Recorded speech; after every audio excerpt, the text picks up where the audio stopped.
Hola, bienvenidos a un nuevo tutorial de FET. En esta ocasión vamos a resolver un problema de mecanismos donde aprenderá a clasificar los tipos de mecanismos que nos vamos a encontrar en función de los datos del problema. Va a aprender a calcular las velocidades de los distintos elementos según los datos que nos ofrezcan. Va a aprender a ajustar las unidades utilizando el método de los factores de conversión y luego tendremos una interpretación de la relación de transmisión que vamos a calcular por dos métodos diferentes para que seas capaz de entender cómo funciona la clasificación de este tipo de mecanismos.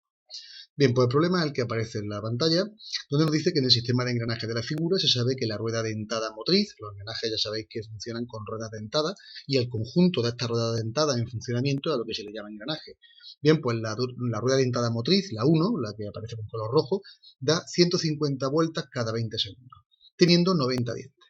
Si la rueda dentada 2, 3 y 4 tienen respectivamente 20, 25, 50 y 75 dientes, calcular primero la velocidad de cada rueda dentada en revoluciones por minuto y radianes por segundo.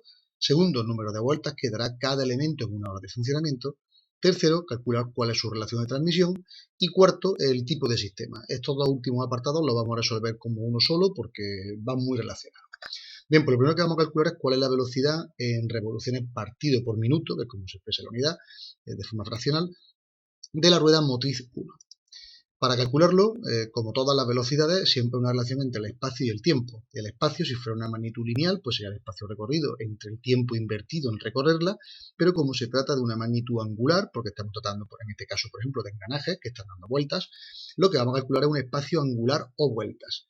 Para nosotros, cada vuelta, que corresponde a una circunferencia de 360 grados, pues será una revolución. Y entonces dividiremos el número de revoluciones en el tiempo que nos dan, en este caso 20 segundos. 150 revoluciones cada 20 segundos, si aplicamos factores de conversión, es lo mismo que multiplicar por una fracción donde el denominador sea un minuto y el numerador 60 segundos, que son magnitudes equivalentes. Pero al operar nos permite simplificar los segundos para que nos queden revoluciones partido por minuto. Operando 150 por 60 dividido entre 20, nos quedarían 450 revoluciones partido por minuto.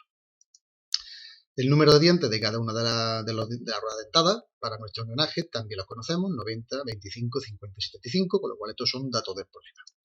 Bien, lo reservamos en un lado y ahora vamos a calcular cada una de las parejas. Empezamos por la primera pareja. Si os fijáis en el sistema de engranaje, la rueda dentada 1 engrana con la 2, con lo cual la pareja primera sería la 1-2, la 2 engrana con la 3, con lo cual la 2-3 sería la segunda pareja y la 3-4 la última pareja. No existe comunicación, por tanto, entre la primera y la tercera, ni la primera y la cuarta, ni la segunda y la cuarta. Bien, pues si planteamos la ecuación fundamental para el tema de engranajes, tendríamos que la primera velocidad por el primer número de dientes será igual al producto de la velocidad de la segunda rueda dentada por el número de dientes de la segunda rueda dentada. Si ahora sustituimos datos, todo es conocido salvo la N2, que es la velocidad de la rueda dentada 2. En este caso, 450 sería N1, 90 sería Z1, 25 sería Z2 y despejando correctamente nos quedaría esta expresión que resuelta daría 1620 revoluciones partido por minuto la N2. Haciendo lo propio con la pareja 2-3, planteamos la ecuación. En este caso la ecuación es la misma, pero los subíndices cambian porque ahora estamos relacionando los elementos 2, todo va con subíndice 2, con los 3, con lo cual todo iría con subíndice 3. Despejando la N3 y sustituyendo los datos correspondientes nos quedaría 810 revoluciones partido por minuto.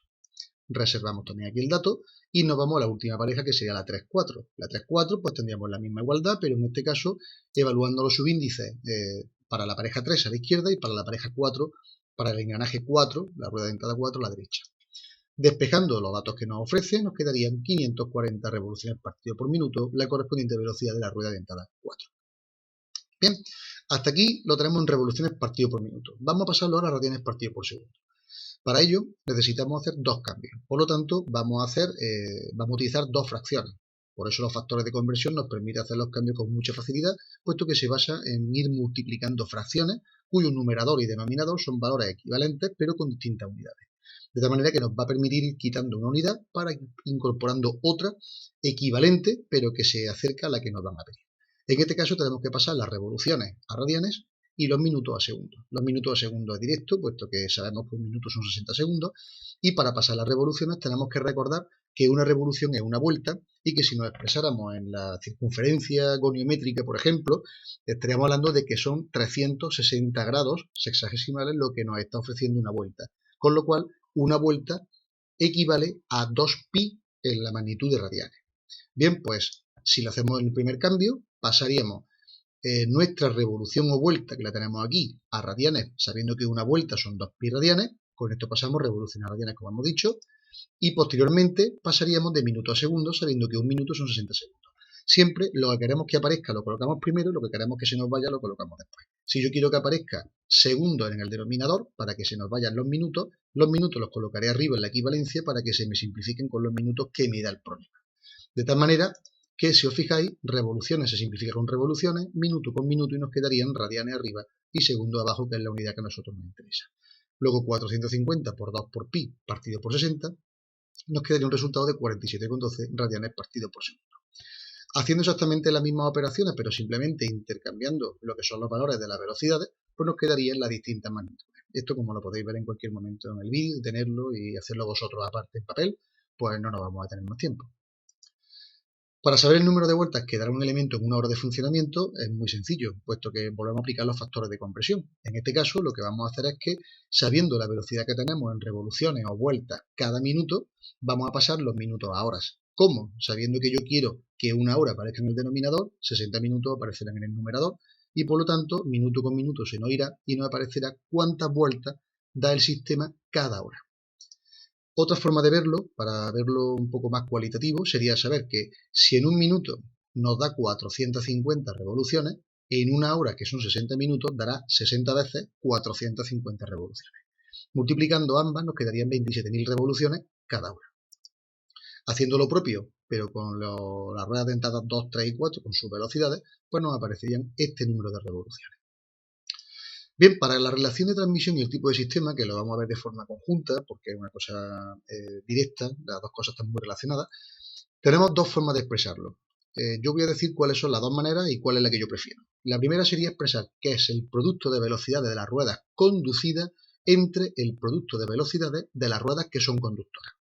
En este caso, si la R nos sale mayor que 1, significa que es un multiplicador de velocidad, es decir, a la salida del sistema tenemos más velocidad que a la entrada, y si tenemos R menor que 1, significa que a la salida tenemos menos velocidad que a la entrada y por lo tanto está reduciendo velocidad, sería un reductor de velocidad.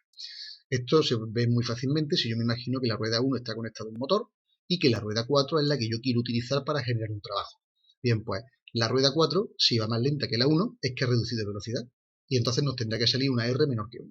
Si la rueda 4 va más rápida que la del motor, que es la 1, pues entonces significa que ha aumentado velocidad y por lo tanto es un multiplicador. En el caso de que la R salga igual a 1, significa que tanto la entrada como la salida tienen la misma velocidad y por lo tanto el mismo número de dientes, si estamos hablando de engranaje, o de diámetro, si estamos hablando de poleas o ruedas de fricción. La otra forma de expresarlo es justamente a la inversa, es decir, planteando el producto de las ruedas conductoras en el numerador y el producto de las ruedas conducidas en el denominador. Pero claro, aquí automáticamente se intercambian los conceptos de la R menor que 1 y la R mayor que 1. En este caso, la R menor que 1 sería un multiplicador y la R mayor que 1 un reductor. Yo prefiero la fórmula de arriba y es por una cuestión básica. Y es que lo que nosotros estamos estudiando siempre en este tipo de sistemas es la velocidad que me ofrece la salida. A mí no me interesa tanto la entrada como la salida. Porque si yo voy a plantear un sistema, el tema de que yo coloque diferentes elementos intermedios entre la entrada y la salida es para ajustar la salida. Por lo tanto, la que debe predominar, según mi criterio y según mucha bibliografía, es la de la salida. Y por tanto, la fórmula que nosotros vamos a emplear es la primera que os he dicho. Aunque recordad que siempre podéis encontrar esta en otra bibliografía, incluso en fuentes de información bastante reconocidas como la Wikipedia y demás, que aparecen muchas veces este tipo de expresiones. Bien, pues quedándonos con el cuadro de arriba y por lo tanto con la interpretación que os he dicho arriba, vamos a plantear nuestro producto de velocidad de ruedas conducidas entre el producto de velocidades de las ruedas conductoras. Para ello vamos a ver cuáles son las conducidas y cuáles son las conductoras.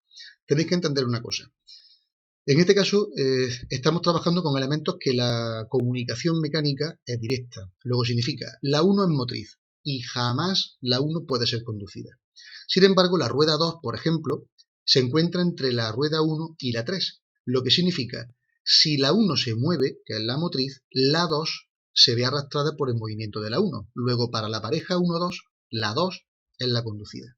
Sin embargo, para la pareja 2-3, la 3 no se mueve si la 2 no le da movimiento. Con lo cual, para la pareja 2-3, la 2 es la motriz. Luego, la rueda 2 se comporta al mismo tiempo como elemento conducido y como elemento motriz o conductor. Y esto tiene que reflejarse en la fórmula. Si os fijáis aquí, por ejemplo, la rueda 1-2. En este caso, la rueda 1 es la conductora o motriz y la 2 hemos dicho que se comporta como conducida. Sin embargo, para la pareja 2-3, ahora la rueda conducida es la 3 y la conductora motriz es la 2. Luego esto significa que yo, en la expresión de la rueda conducida, aparecerá la 2, porque para la 1-2 es conducida, pero también aparecerá en la conductora porque en la 2-3 es la motriz. Con lo cual, ¿cuáles son las que pueden ser siempre conducidas y motrices que vamos a encontrar en el numerador y en el denominador? Pues la 2 y la 3, porque la 2 es conductora de la 3 y conducida de la 1, y la 3 es conducida de la 2 y conductora de la 4. ¿Cuál es la única que no puede ser nada más que motriz? La 1, porque la 1 no depende de nadie. ¿Cuál es la única que no depende, o sea, que depende siempre de que haya otra que le dé movimiento para poder moverse? La 4, luego la 4 solo puede ser conducida. Si nosotros planteamos esta ecuación y ahora vemos que la 2 y la 3 aparecen arriba y abajo, pues estas dos se pueden simplificar y por tanto nos quedaría solamente la N4 con respecto a la N. La N4 que son 540, la N1 450. Y esto nos dice que el radio, la relación de transmisión es 1,2, es decir, un multiplicador de velocidad. Esto significa que la rueda de salida, la 4, se moverá un 20% más rápido que la rueda de entrada, que es la 1. Vamos a buscar otra expresión diferente. Los engranajes se calculan a partir de multiplicar la velocidad por el número de dientes del elemento motriz igual al número de la velocidad y el número de dientes, el producto de la rueda o de la rueda dentada conducida. Pero nosotros podemos plantear esta igualdad. Entonces, si yo paso la velocidad de la motriz al otro término dividiendo, nos quedaría NC partido por NM, que es esto, pero este término, que sería la relación de transmisión, es equivalente a dividir el número de dientes de la motriz entre el número de dientes de la rueda dentada conducida, porque este pasaría dividiendo el otro término. Con lo cual, nos daría igual utilizar las velocidades conducidas en el numerador o el número de dientes de las motrices. Y en el denominador nos daría igual utilizar el producto de las velocidades de las motrices o conductoras o bien utilizar el producto de los dientes de las ruedas dentadas conducidas. Vamos a hacerlo con esta otra expresión para que veáis que sale lo mismo. Bien, pues si nosotros empleamos el producto del número de dientes de las ruedas, en este caso conductoras o motrices, dividido entre el producto del número de dientes de las ruedas conducidas, que es la expresión que tenéis aquí, nos quedaría que las ruedas conductoras son las que hemos visto antes, la 1, la 2 y la 3. Antes aparecían la velocidad en el denominador y ahora aparecen los dientes en el numerador. Pero el orden es el mismo, porque las mismas ruedas son las que se comportan de la misma forma. Y las conducidas serían la 2, la 3 y la 4, con lo cual tendríamos Z2, Z3 y Z4. Antes se nos anulaban las velocidades 2 y 3 y ahora las que se nos anulan son los dientes de la 2 y la 3. Con lo cual lo que nos quedaría es la inversa de la expresión de antes, pero antes utilizábamos velocidades y ahora número de dientes. Con lo cual nos quedaría Z1 entre Z4. Si yo divido Z1 entre Z4 nos quedaría 90 entre 75 y si hacemos la división nos queda, como no puede ser de otra forma, la misma expresión que es 1,2 y por lo tanto un multiplicador de velocidad. Bien, pues hasta aquí este problema resuelto de mecanismo, que espero que os haya resuelto otras dudas principales que podéis tener y os haya ayudado para entender esta parte. Y simplemente recordaros que en la página principal fdd.es podrás encontrar este y otros muchos problemas resueltos y organizados por categoría que te ayudarán en tus sesiones de estudio. Muchas gracias por tu atención y espero verte en el próximo tutorial.